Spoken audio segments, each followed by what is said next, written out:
Can we pretend that airplanes in the night sky like shooting stars? I could really use a wish right now, wish right now, wish right now.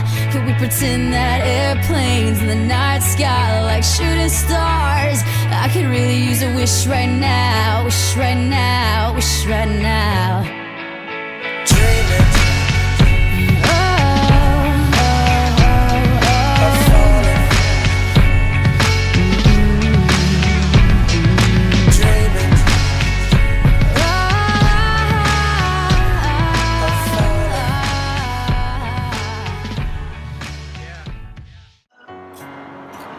Hi everyone, today we're going to tell you some facts about airplanes. First of all, we'll try to make our own paper planes without any information and check their ability to fly.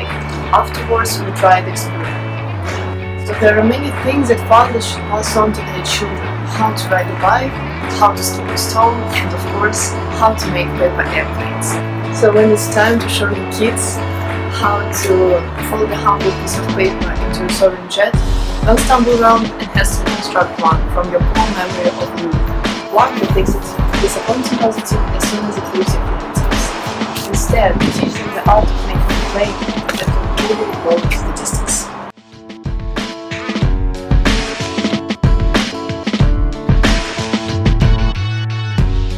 First paper aeroplane is called the Bulldog Dart. It's simple, requires few folds and flies well. First, you fold the paper in half lengthwise and then unfold. This initial crease is simply a guideline for the next folds. Fold the top two corners down so they meet the center crease. Flip the plane over and fold the corners in again to the center crease. Flip the top point down so that the tip meets the bottom or where the previous folds came together. Fold the entire plane in half on itself. This creates the snub nose, which gives the Bulldog Dart its name. Fold the wings down so that you're making a straight line across from the top of the snub nose. The finished Bulldog Dart. This flies better when thrown at lower speeds. Your tendency is to launch it, but the heavy nose will just fly it into the ground. Give it a softer throw and you will have a better luck. The Harrier is a slightly more advanced paper airplane. Start the same way you did with the Bulldog. Fold the top corners in so they meet at the center crease. Fold the entire top down so that it resembles an envelope. Make sure you leave a half inch or so at the bottom. You don't want the top point to evenly meet the bottom edge. Then fold the top corners in so they meet at the middle. There should be a small triangle tail hanging out beneath these folds.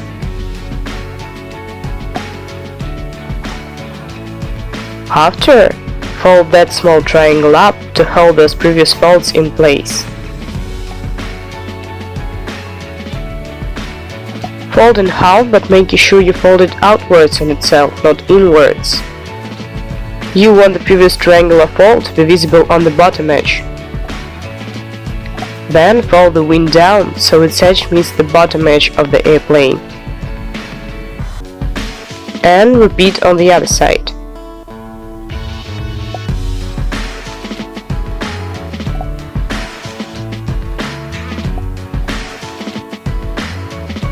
The Harrier is finished. Look, it has cool pointed wings and pointed nose in contrast to the previous model. This construction lessens the air resistance. The Harrier is the perfect middle ground between simple and complex recreational paper aircraft. The Hammer. While there are far more advanced paper airplanes, this one is the perfect balance of complexity and accessibility. It has far more folds than the previous two models and also flies the best and the fastest. Pay attention with this one, as the payoff is well worth it. This one starts a little differently than your average paper airplane. First, fold the top right corner all the way down so it meets the left edge of the paper. You'll then unfold, as this will be a guideline crease. Repeat the same thing with the top left corner and unfold. You should end up with an unfolded sheet of paper with two creases forming an X. Now, fold the top right corner down so that its edge meets the crease that goes from the top left to bottom right. Do the same with the left corner. The top left point should exactly meet the diagonal right edge of the airplane.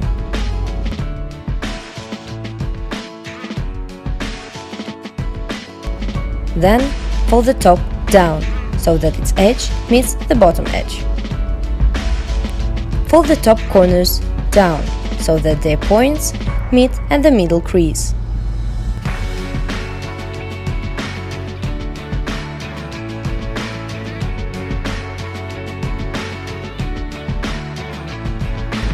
Unfold. As with many steps in making this airplane, these creases are guidelines.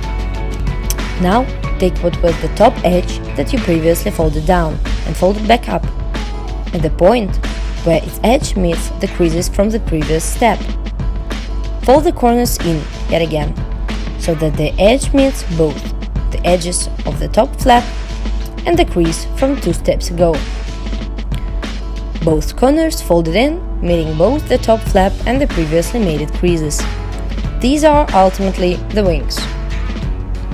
Fold the wings in once more, this time simply folding along the crease that you already made.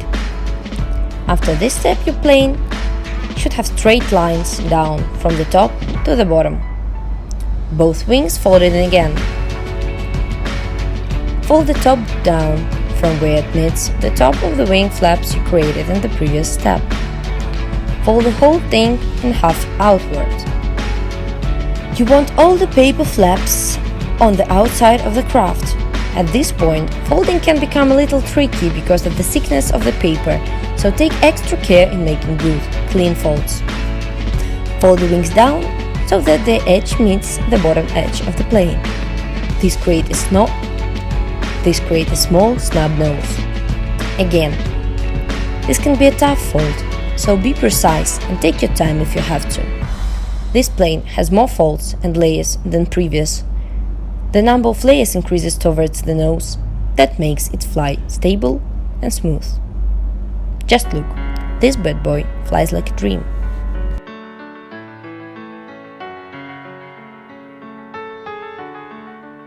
Can we pretend that airplanes in the night sky like shooting stars? I could really use a wish right now, wish right now, wish right now. Can we pretend that airplanes in the night sky like shooting stars? I could really use a wish right now, wish right now, wish right now.